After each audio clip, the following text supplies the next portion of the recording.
So the big question on everybody's mind right now in real estate is it a good time to buy considering how high interest rates are? We've all heard the slogan, marry the house and date the rate. Well, let's put that to the test and actually look at the math and see what makes sense. The National Association of Realtors recently did a study and found that 70% of home buyers and owners feel that a 5.5% rate is what it would take to get them off of the fence and into the market. So what does that mean for people thinking about buying a home in the near future? Well, it means you're about to see some more competition coming in because there have been so many buyers sitting on the fence waiting for rates to improve.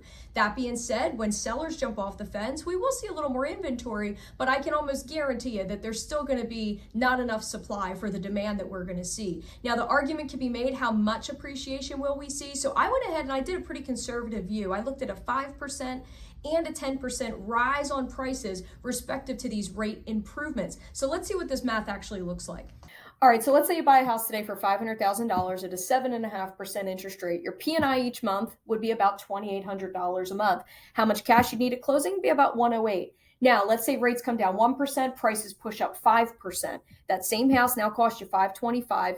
Your rate, 6.5%, your payment, $2,650. You do see a payment savings of about $142, but again, you just paid $25,000 more for that home. The cash you need at closing would be higher because you're buying the house for more, $113,000. Now let's say rates come down to the magic number, the 5.5%, prices push up a full 10%. So that same house you could have bought today for $500,000, you're now buying for $550,000. Interest rate, 5.5%, monthly payment just shy of $2,500 a month. Cash at closing, $118,000. So it's going to cost you $10,000 more in cash at closing. Your payment, however, will be $300 lower because of that lower interest rate. But again, you just paid $50,000 more for the same house. Now, let's test the theory, dating the rate. Does it really pan out? Well, if you were to refinance down the road, remember, you bought the home at a lower sales price, meaning you borrowed less money. So now we're working with a smaller loan.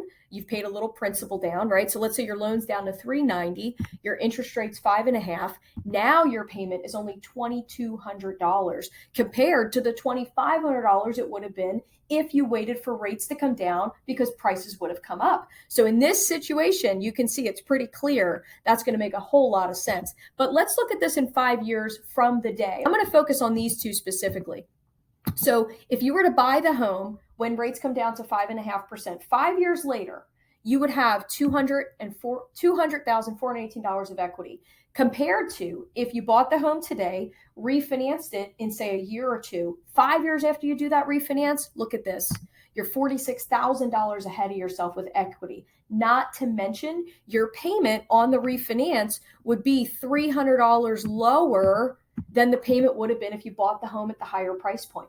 That's the one thing about math. It's math. You can't argue it. It is what it is. But let's not forget about the affordability component, because the truth of the matter is, to buy real estate in a high rate environment, at the end of the day, you have to be comfortable. If you're not comfortable, don't buy the house. You shouldn't put yourself into a situation just because you think down the road you're going to have an opportunity to save money. If you'd like me to run a scenario for your area in particular or your price point, just let me know. I'd be happy to do the math for you. For home buying tips, be sure to follow us.